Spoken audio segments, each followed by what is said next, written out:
거주하시면서 이렇게 또 언론 활동에 종사하시고 우리 모국을 또 우리 교포분들께 홍보하시기 위해서 이렇게 펜토에 참여하시고 멀리 임실 보시니까 산첩첩 강첩첩이죠. 오신 걸 환영합니다. 제가요 이렇게 문화해설 안내를 하면서 좀 이런 표현이 적절치 모르지만 레벨을 많이 둬요. 그런데 이렇게 펜토에 참여하신 분들은 처음이에요. 그래서 어떻게 안내를 해드려야 되나. 사실은 여행에서 제일 중요한 것은 여유와 자유라고 생각하거든요. 스케줄이 딱 짜여가지고 뭐 1시간 내에 갔다 1시간 버스 탑니다. 그럼 이건 사실 정말 여행다운 여행일 수가 없어요. 그래서 저도 지금 그게 제일 아쉽거든요. 저는 지금 오늘 여기 10시에 여러분과 지금 말씀 나누고 있지만요, 8시에 도착해가지고 이미 사전 답사를, 저 여기 지금 수없이 와서 해설하지만 또 사전 답사를 하고, 왜냐하면 느끼는 게, 보는 게, 볼 때마다 여러분도 느끼시지만 어느 관광지 가시면 갈 때마다 안 보였던 게 보이고, 이런 게 있었어, 그런 게 있잖아요. 그게 진정한 관광이라는 생각이 들어요. 그래서 저는 오늘 여기 계신 분들께 지금 서 계시기에서 죄송한데 저쪽에 앉아서 말씀드리려고 했는데요. 그러면 이 풍경이 잘 안 보여요. 그래서 좀 양해 말씀드리고요. 제가 지금부터 딱 10분간만요. 지금 이제 10시 돼가니까요. 10시 10분 정도만. 가끔 제 말씨에 전라도 사투리가 섞여 나올 수 있습니다. 그 점은 그냥 고향의 이렇게 색깔이다 생각해 주시면 감사하겠습니다. 그래서 10분 정도의 말씀을 드리고요. 그리고 되도록이면 이 강바람 그리고 저 안에 솔바람 이렇게 좀 느껴보시고 이렇게 느끼시고, 그리고 그 장면 하나라도 좀 이렇게 스스로 발견하시고 그러셨으면 참 이렇게 보람된 그 사전 답사, 펜토라는 말씀이 좀 사전 답사 성격에 좀 다른 분들에게 안내하기 위해서 친숙하게 내가 한번 접근해보는 그런 성격이잖아요. 그래서 저는요 뭐 여가 언제 댐이 쌓였고 뭐 언제 그런 말씀 전혀 드리지 않겠습니다. 그런 건 우리 언론인들이시고 정보 찾으면 지금은 뭐 인터넷 서핑하면 정보는 널려 있잖아요. 제가 지금부터 드리는 말씀은 뭐 지금까지 이렇게 옥정호에 대한 또는 붕어섬에 대한 어느 뭐 언론 보도나 해설사의 해설 같은데 거의 없는 그런 내용만 제가 되도록 이렇게 찾아와서 말씀드리겠습니다. 지금 여기 보시면 제가 처음에 산첩첩, 물첩첩 하다는 말씀 드렸어요. 어떻게 보면요, 이쪽은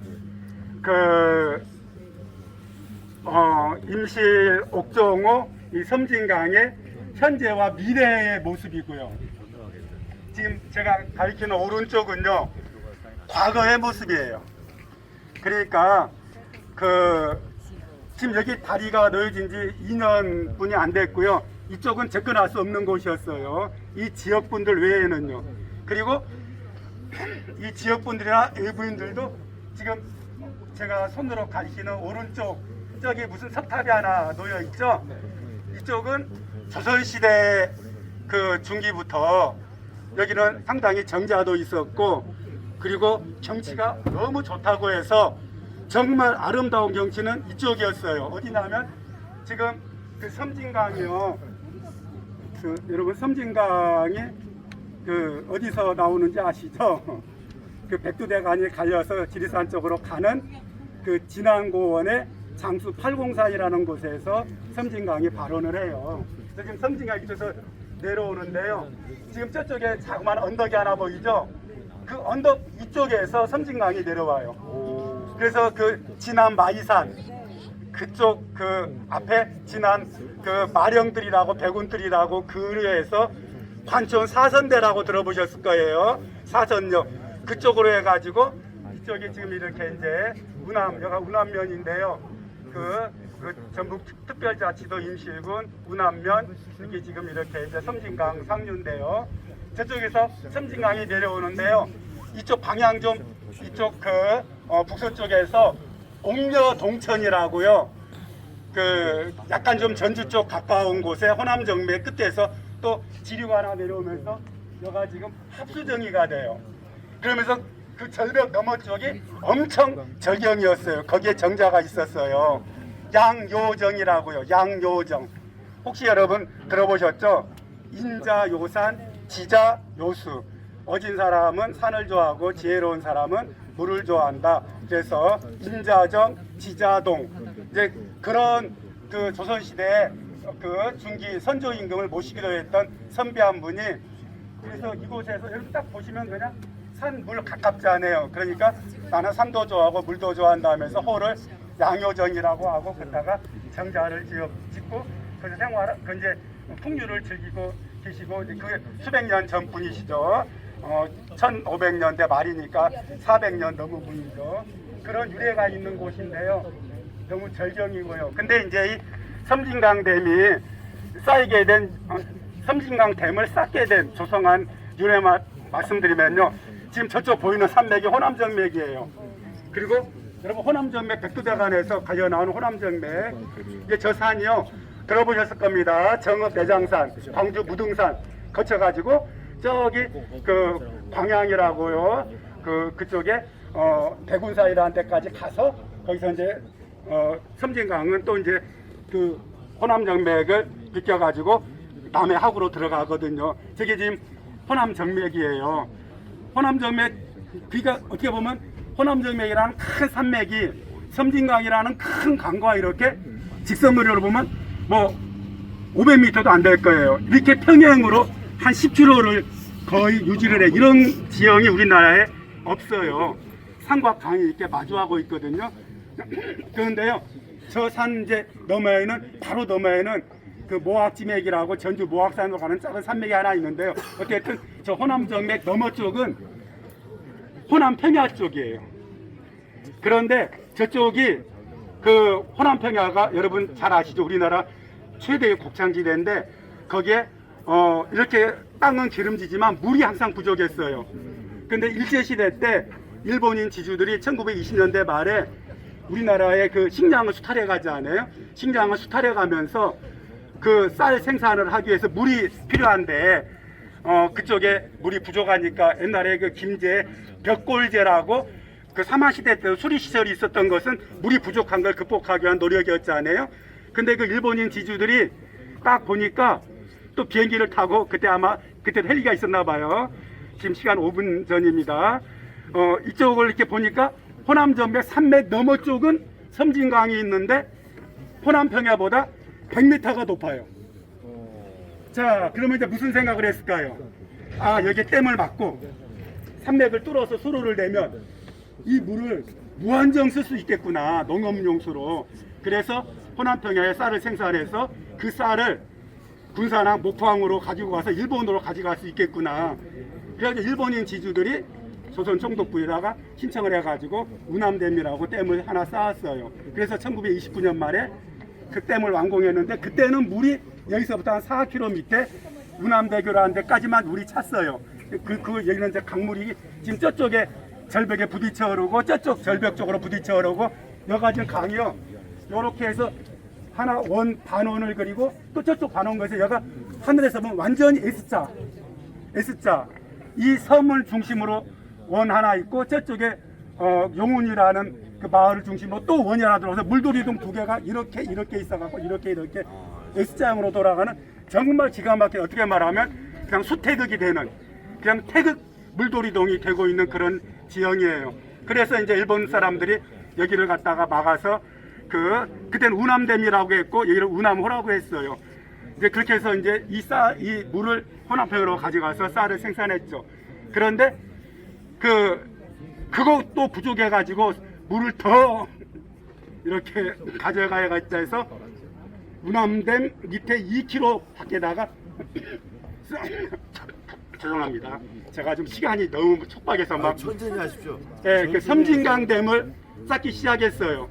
섬진강댐을 더 넓게 더 높이 쌓기 시작했는데 그게 일제가 1930년대 40년대 작업을 했는데요. 태평양 전쟁으로 중단되고 우리가 해방돼서 6.25 전쟁으로 또 우리나라 정부에서 하려고 했는데 중단되고 그러다가 1965년에 박정희 대통령 때 섬진강댐이 완공이 됐어요.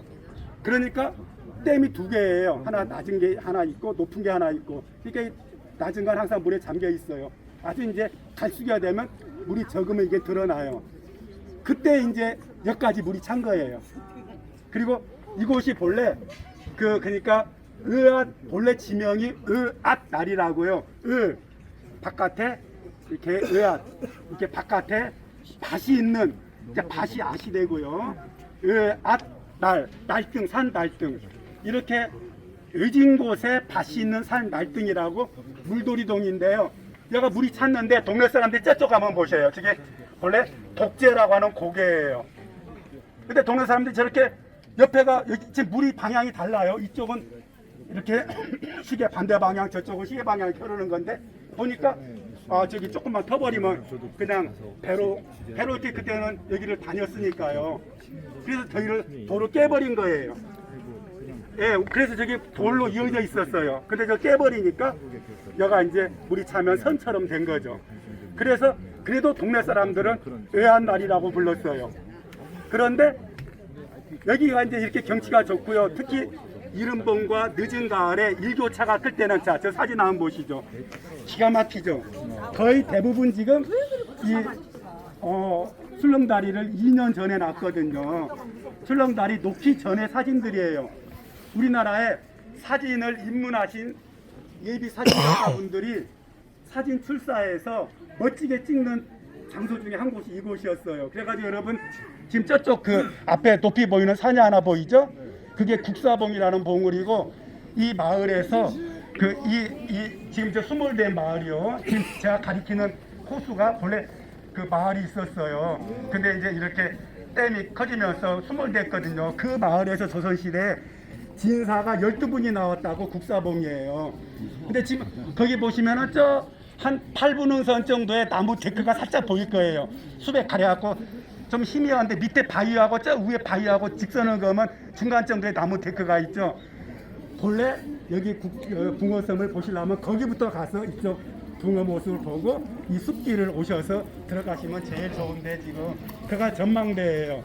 거기서 보시면 이게 붕어 모습으로 보니까 사진 작가들이 붕어 같네, 그래 붕어섬이네 하는 애칭이 그냥 어떻게 본다면 지금 외환날이라는 지역 명칭을 밀어내고 지금 붕어섬 관광지가 된 것입니다.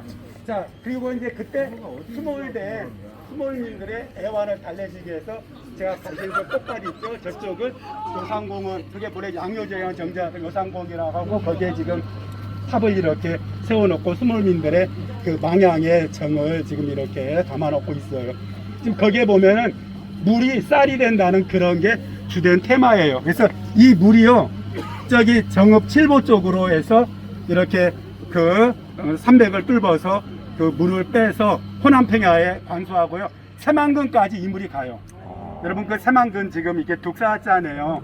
새만금도 이 섬진강 물에 덕을 많이 입고 있습니다. 그리고 여러분 혹시 그 외국에 계시지만 우리나라 세월호 사건이라고 아시죠? 그 안산 단원고 학생들이요. 여기에 수몰된 분들이 그 이주를 개화도, 그 새만금의 개화도로 이주를 시켰는데 개화도에는 이주를 받아줄 준비가 안 됐었어요. 그리고 그분들이 또 저 충청도 쪽으로 안산 그런 데로 또 많이 이주를 했어요. 그래가지고 유래를 따져보면 이곳에서 수몰된 분들이 개화도 가서 정착 못하고 충남 안산 쪽으로 가는데 또 그분 자녀들이 또 안타깝게 세월호로 그게 참 그런 수몰민들의 아픈 사연도 있는 그런 모습을 여기서 볼 수 있습니다. 자, 여기 붕어 있습니까? 여기에요. 지금은 이제 어로 작업은 안 돼요. 왜냐하면 저쪽 산내 이 끝에가 산내 쪽도 호수가 있어가지고 정읍의 상수원이에요. 그래서 자연 붕어는 당연히 살고 있겠죠. 그리고요, 이 섬이 붕어섬이잖아요. 붕어 말씀해 주셨어요. 본래 여기 지금 중앙에 제가 지금 딱 10분에 말씀드렸는데 한 2분 정도 초과 있네요. 중앙에 우남대교라는 걸 경계로 이쪽은 상우남이고 밑에 쪽은 하우남이에요.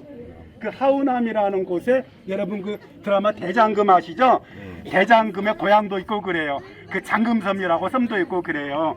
근데 그 옆에 금길이라는 곳이 있는데 그곳에는 옛날부터 섬진강 거센 물결에 월척붕어가 유명했는데요. 월척붕어 한 마리가 워낙 힘이 좋아가지고 또 이렇게 약효가 좋아서 붕어 한 마리를 조선시대 때 쌀 한 가마하고 바꾸었다는 그런 정도로 옥정호 붕어가 유명했어요. 그리고 이제 일제시대 때는 일본 사람들이 빙어를 좋아해서 빙어 양식도 많이 했고요. 그래서 그 월척붕어를 대원군에게 이렇게 진상을 하고 대원군이 고맙다고 편지도 써주고 그랬다는 일화도 있고 그럽니다. 그래서 저는 항상 붕어섬 이제 말씀을 하셔서 그런데 붕어섬에 붕어가 있고 진짜 월척붕어가 있었고요. 그리고 또 이곳에서 그 중생대 백악기 이곳의 지질이 지난 마이산 여감하고 같은 지질이 150m 밑에 있어요.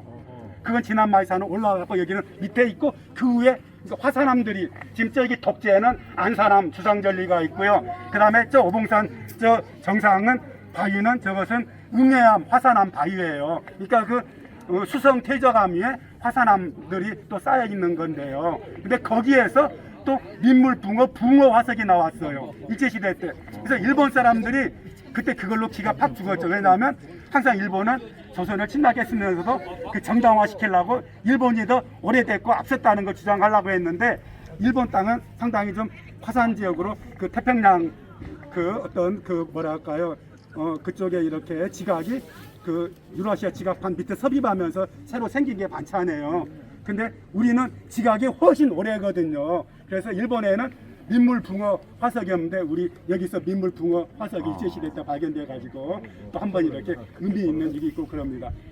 이건 제가 거의 말씀을 안 드리는 내용인데 또 여쭤봐서 말씀을 드렸습니다. 자, 제가